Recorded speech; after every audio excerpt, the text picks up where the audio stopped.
Isang mapagpalang araw sa ating lahat. Ang ating topic ngayon ay tungkol sa mga angel number meaning. Ang mga ito ay may mga ibig sabihin sa buhay natin kung ito ay sadyang hindi natin nagpapakita sa atin sa pang-araw-araw nating buhay.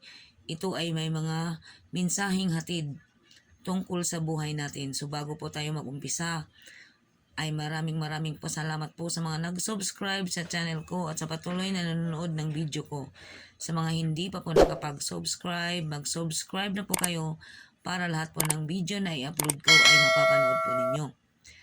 Marahil ba ay nagtataka kayo kung bakit bigla na lang kayong makakita paglingon ninyo sa inyong orasan ng 111, 222, 333, 444, alas 4, 44, 555, 666 at minsan naman sa daan, sa mga plate number ng sasakyan ay makakita kayo ng 888, 777, 000, 999. Yan po ay hindi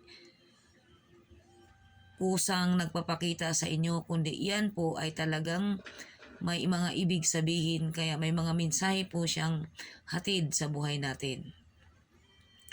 So, bago po tayo mag-umpisa, maraming salamat po uli. Sana po ay pagwalain tayong lahat sa pang-araw-araw natin na buhay. So ito na po, umpisahan na po natin ang video natin. Ang unang number po ay ang 111.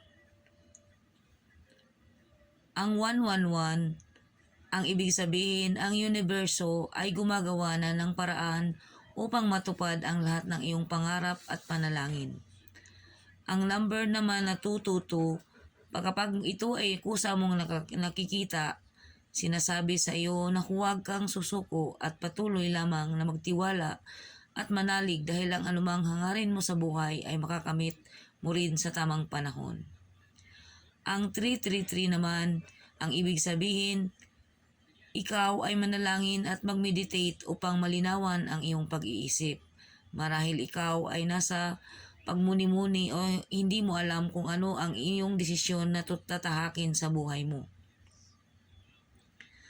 At ang 444 naman, ang ibig sabihin, ikaw ay ligtas sapagkat nasa paligid mo lamang ang iyong guardian angels o spirit guide.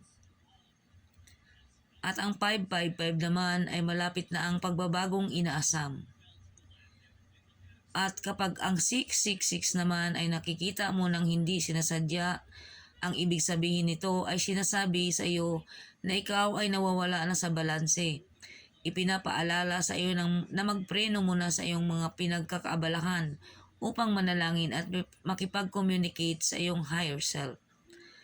Ang 77 naman, kapag ito ay bigla mong nakikita, ito ay nangangahulugan ng swerte, luck, fortune, and success. Napaka-positibo ng kahulugan ng numerong ito at sinasabing ikaw ay nagtatamo ng biyaya.